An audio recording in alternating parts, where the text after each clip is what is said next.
eu quero ler um texto da Bíblia, um texto da Palavra do Senhor, que se encontra nos Salmos, Salmos 141, Salmos 141.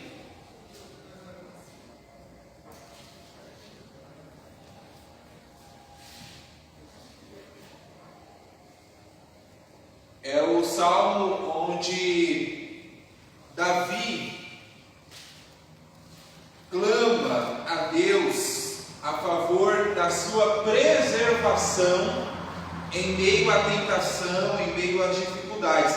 E o salmista Davi diz assim: Senhor, a ti clamo, apressa-te a mim, inclina os teus ouvidos à minha voz, quando a ti clamar. Suba a minha oração perante a tua face como incenso, e as minhas mãos levantadas sejam como o sacrifício da tarde. Põe ao Senhor uma guarda à minha boca, guarda a porta dos meus lábios. Não inclines o meu coração a coisas más, a praticar obras más. Com aqueles que praticam a iniquidade, não coma das suas delícias. Vira-me o justo, será isso uma benignidade, e repreenda-me, será um excelente óleo que não me quebrará a cabeça, pois a minha oração também ainda continuará nas suas próprias calamidades. Que lindo! Quando os seus juízes forem derrubados pelos lados da rocha, ouvirão as minhas palavras, pois são agradáveis. Os nossos ossos são espalhados à boca da sepultura, como se alguém fenderá e partirá lenha na terra. Mas os meus olhos te contemplam, ó Deus, o Senhor, em ti confio. Não desnudes a minha alma. Guarda-me dos laços que me armaram e dos laços corrediços dos que praticam a iniquidade. Caiam os ímpios nas suas próprias redes, até que eu tenha escapado inteiramente. Que lindo, que lindo, que lindo, incrível! Esse é um salmo que Davi traz e acalenta os nossos corações de uma forma magnífica, pois ele está dizendo: olha, Senhor, tem tentação, olha, Senhor, tem opções, tem variedades, tem um leque de oportunidades para eu me afastar do Senhor, para eu me desvirtuar da tua presença, para eu romper o meu compromisso com o Senhor. Ó Deus, tem um arsenal, tem um cardápio de variedades para eu me afastar dos teus caminhos, para eu virar as costas para o Senhor. Mas o que me encanta, o que me impacta é o versículo 8. Mesmo diante de todas essas variedades, mesmo diante desse leque de opções, diante de todas as ofertas, para eu me afastar do Senhor, mas os meus olhos te contemplam, ó Deus. Os meus olhos te contemplam, ó Senhor. Em ti confio. Não desnudes a minha alma. Não se afaste de mim, Senhor, pois eu jamais me afastarei de ti. Louvado seja o nome do Senhor por essa reflexão. Louvado seja o nome do Senhor. Irmãos,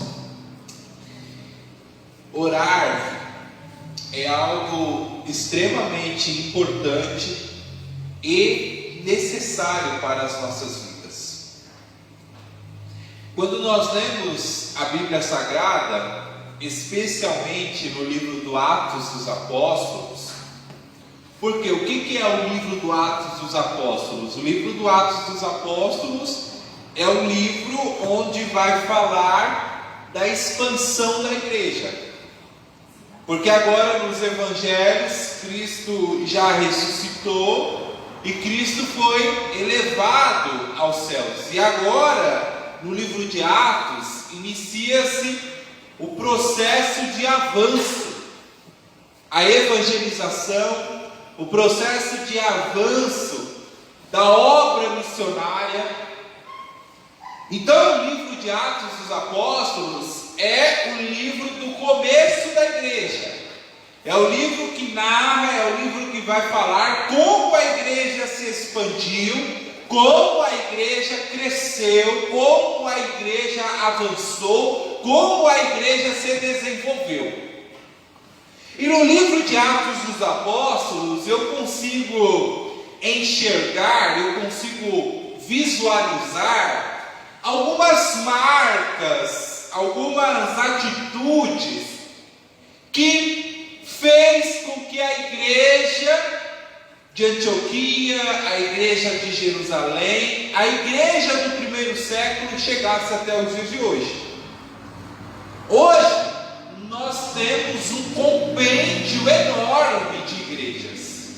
A obra evangelística, a obra missionária avançou de uma forma sobrenatural, avançou muito. Mas para isso ter acontecido, para que isso tivesse ocorrido, foi necessário alguém ter dado o pontapé inicial. E quem deu o pontapé inicial foi os irmãos que relataram as suas histórias, cujas as quais estão relatadas no livro de Atos dos Apóstolos. A igreja é o que é hoje, essa estrutura, esse poder, esse avanço. A igreja cresceu, a igreja se desenvolveu graças aos nossos irmãos lá do primeiro século. E o que é que a igreja fez? O que é que a igreja do primeiro século fez que gerou esse resultado, onde nós estamos colhendo hoje essa prosperidade, essa abundância? O que é que os irmãos do primeiro século fizeram que os resultados chegam até os dias de hoje? E a primeira resposta para essa pergunta, o que a igreja do primeiro século fez que gerou o que tem acontecido hoje na nossa espiritualidade contemporânea? O que a igreja do primeiro século fez? Primeiro, a igreja orou. Se é algo que podemos destacar na vida dos nossos irmãos antepassados, os nossos irmãos do primeiro século, é que todos oravam, todos oraram, todos tinham uma vida de oração.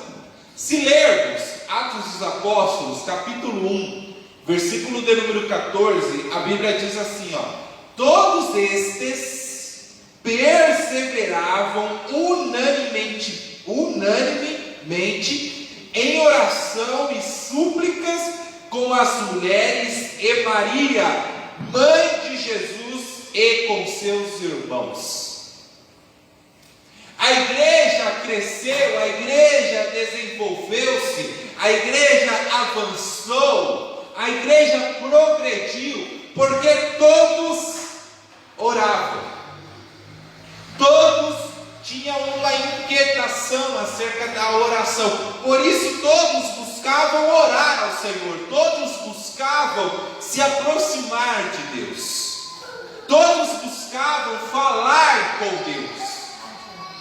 Hoje em dia, nós passamos por um momento extremamente difícil, pois nós temos uma ideia muito equivocada acerca de oração, pois nós achamos que a oração do pastor tem mais poder do que a nossa. Nós achamos que é as irmãs do círculo de oração que tem que orar apenas pela igreja. Então eu não oro. Por que eu não oro? Porque o pastor ora por mim, porque a irmã Vanusa, a irmã Renilda, a irmã Áurea, nas terças-feiras de manhã estão orando aqui. Eu não oro porque oração tem que ser na igreja. E nós vamos vivendo dessa forma e vamos nos habituando, nós vamos nos acomodando com isso e gradualmente vamos nos esquecendo de orar. E a igreja do primeiro século, a igreja dos nossos irmãos antepassados, tinha diferenças da nossa igreja de hoje em dia. Porque a igreja do primeiro século falava assim, todos estes perseveravam de forma unânime, de forma coletiva, de forma única em oração. Todos oravam, todos buscavam a face do Senhor. Então, o que a igreja do primeiro século fez, que fez com que nós colhêssemos, e nós estamos colhendo resultados até os dias de hoje, é que a igreja, de um modo geral, como um todo, como um corpo, de forma unitária, orava ao Senhor, toda a igreja. E aí, quando nós avançamos um pouco mais no livro de Atos dos Apóstolos, nós veremos que não é apenas a igreja que ora, mas também a liderança da igreja tem uma vida de oração. Não é apenas os irmãos ou as irmãs que oram, é os bispos, é os pastores, é os presbíteros. E isso o livro de Atos dos Apóstolos mostra, porque quando lemos em Atos, capítulo de número 3, o versículo de número 1, diz assim, e Pedro e João subiam juntos ao templo à hora da oração, a nona. Então não era apenas a igreja que orava, a liderança da igreja também tinha uma vida de oração. Pedro e João subiam juntos ao templo para orar, 2 apóstolos de Jesus. Um escreveu o Evangelho e a primeira, a segunda e a terceira carta de João. O outro escreveu a primeira e a segunda carta de Pedro. Homens que tiveram um relacionamento face a face com Cristo. Os apóstolos da igreja, a liderança da igreja, eles estavam subindo juntos ao templo à hora da oração. Eles estavam indo ao templo para orar. Eles estavam indo ao templo buscar a face do Senhor. Então, a igreja do primeiro século tinha uma vida regrada, tinha uma vida conectada com Deus, uma vida próxima com Deus, uma vida regida por oração. E isso é visualizado em Atos, no capítulo de número 1, onde todos estavam orando de forma unânime. E quando nós avançamos um pouco no livro de Atos, no capítulo de número 3, vai mostrar que a liderança da igreja também tinha uma vida de oração. E aí, quando você avança mais ainda o livro de Atos dos Apóstolos e chega no capítulo de número 6, você vai ver que a oração para a vida desses homens era prioridade em suas vidas. Em Atos dos Apóstolos, capítulo de número 6, versículo de número 4, diz assim, mas nós perseveraremos na oração e no ministério da palavra. A igreja do primeiro século não se preocupou em querer pintar o templo de preto. A igreja do primeiro século não se preocupou em criar todas essas coisas que tem nos nossos dias, esses modismos. A igreja do primeiro século, ela não se preocupou em criar balada gospel, em criar funk gospel, em criar tudo não sei o que gospel, para atrair pessoas para a igreja. A igreja do primeiro século não se preocupou em querer se adaptar aos costumes mundanos, para trazer pessoas à igreja. A igreja do primeiro século não se preocupou em querer rotular, em querer fazer tantas e tantas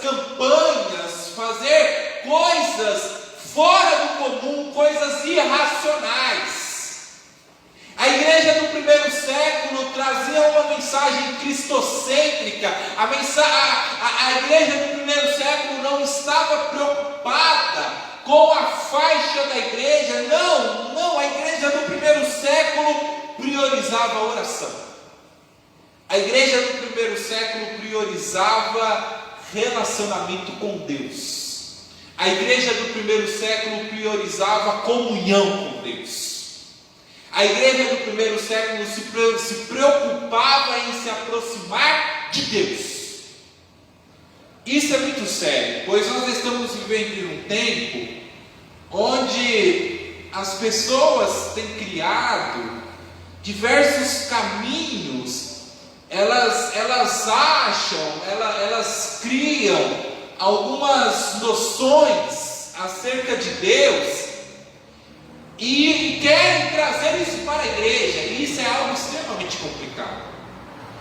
Tem igrejas que parece que é um cinema, tem igrejas que é um cinema o negócio, tudo apagado. Por que apagado? Como assim? Você não vê a pessoa, de repente pode estar acontecendo coisas que acontecem no cinema, mas ninguém vê. Por quê? Porque está tudo escuro. E aí só é que num teatro. Então a igreja ela está se perdendo. A igreja ela está indo por outros caminhos. A igreja está abraçando outras prioridades. Mas a igreja do primeiro século priorizou a oração. A igreja do primeiro século buscou se aproximar de Deus. Olha só, mas nós, independente do que esteja acontecendo, mas nós perseveraremos na oração e no ministério da palavra. Mas nós perseveraremos vida com Deus, comunhão com o Senhor, no ministério da palavra.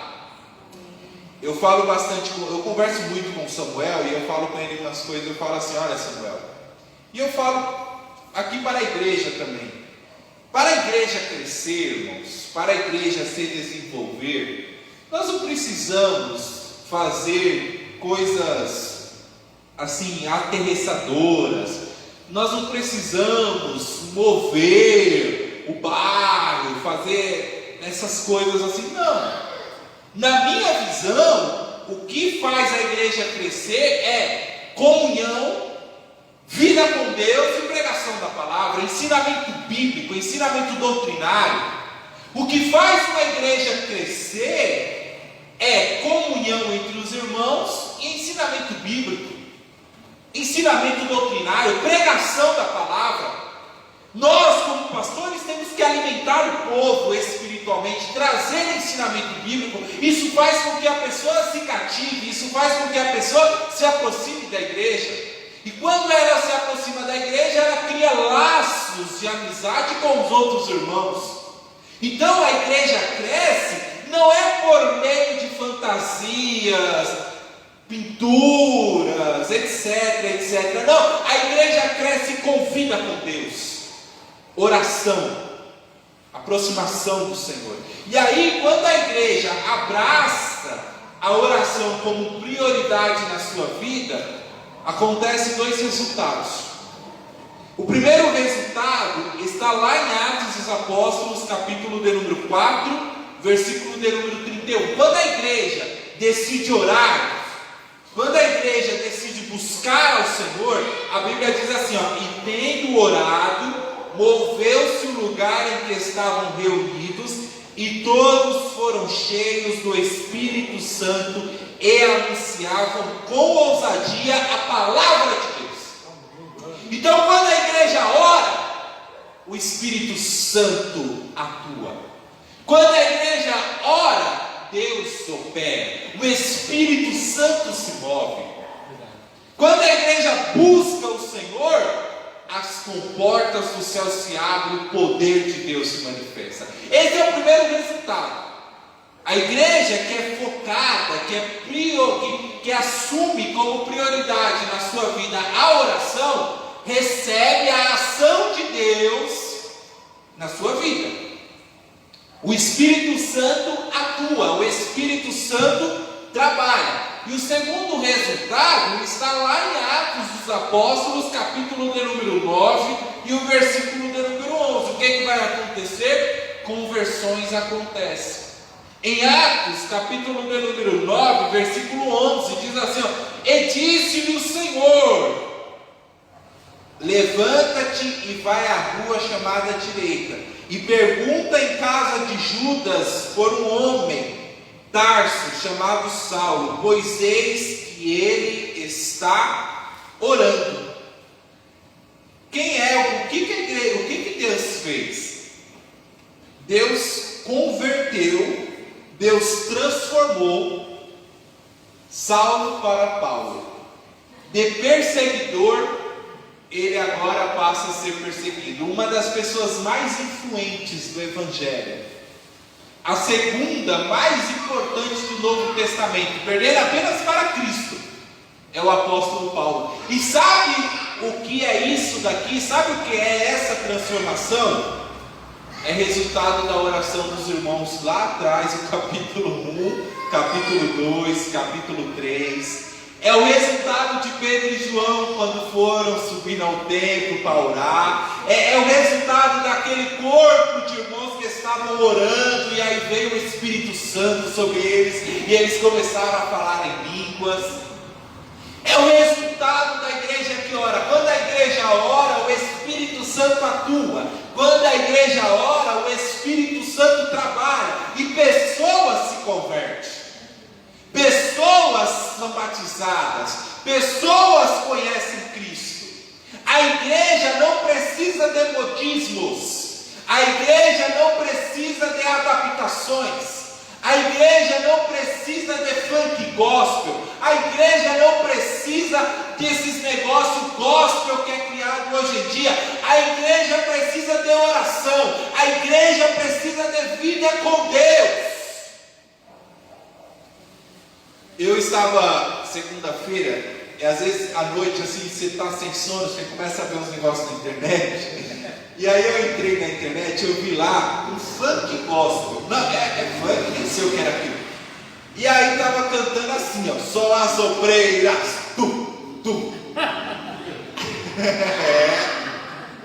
só as obreiras, Oxe, mano, o negócio estava lá. Aí eu fiquei horrorizado com aquilo, porque a igreja do Senhor não tem cachorra, quero querer falar. A igreja do Senhor não tem cachorra, a igreja do Senhor tem adoradora, a igreja do Senhor tem serva de Deus, a igreja do Senhor não tem animais, a igreja do Senhor tem pessoas lavadas, tem pessoas regeneradas, pessoas remidas no sangue do Senhor Jesus Cristo. Não é só as obreiras, não, a igreja do Senhor não tem esses negócios. A igreja do Senhor tem adoradores, que o adorem em espírito e em verdade, homens e mulheres de Deus, que buscam a Deus em oração, com seriedade, com responsabilidade. E a igreja precisa abraçar a oração como prioridade nas suas vidas. E quando abraça a oração, o resultado é transformação, é a atuação do Espírito Santo e é conversão de Saulo para Paulo. Que em nome de Cristo Jesus, enquanto eu estiver aqui na CIB, pode estar rolando o que for aí fora, pode estar rolando pancadão gospel, pode estar rolando a festa junina gospel, pode estar rolando o carnaval gospel, pode estar rolando o que for aí gospel. Mas Atos 6,4, mas nós, CIB de Guaianazes, nós perseveraremos na oração e no ministério da palavra. Que Deus os abençoe em nome de Jesus. Amém, meus irmãos?